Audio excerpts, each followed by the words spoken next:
একটা প্যানের মধ্যে তেল গরম করে তারপর এর মধ্যে একটা কুচিয়ে রাখা পেঁয়াজ দিয়ে দেব।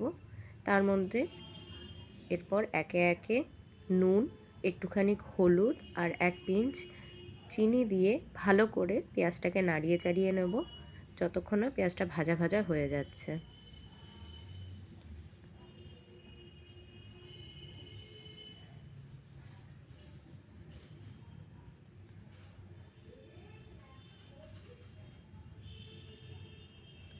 তারপর এর মধ্যে আদা, রসুন আর অর্ধেকটা টমেটোর পেস্ট বানিয়ে দিয়ে দেবো আর সামান্য পরিমাণে কর্নস্টার্চ এর মধ্যে দিয়ে দেবো আর একটুখানি জল দিয়ে ভালো করে এটাকে নাড়িয়ে চাড়িয়ে নেব। তারপর ভাজা ভাজা হয়ে গেলে একটা লঙ্কা দেব আর 1 স্পুন আমরা টমেটো সস দিয়ে দেবো।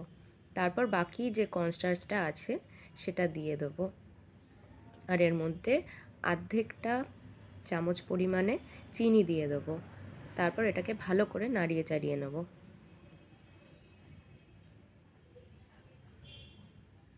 তারপরে আমি আগে থেকে ভেজে রাখা চিকেন উইংসটা এর মধ্যে দিয়ে দেবো।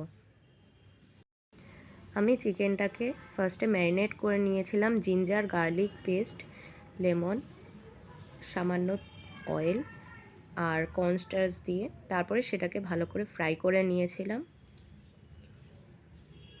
তারপরে আমি এর মধ্যে আগে থেকে কুচিয়ে রাখা স্প্রিং অনিয়ন দিয়ে দিলাম।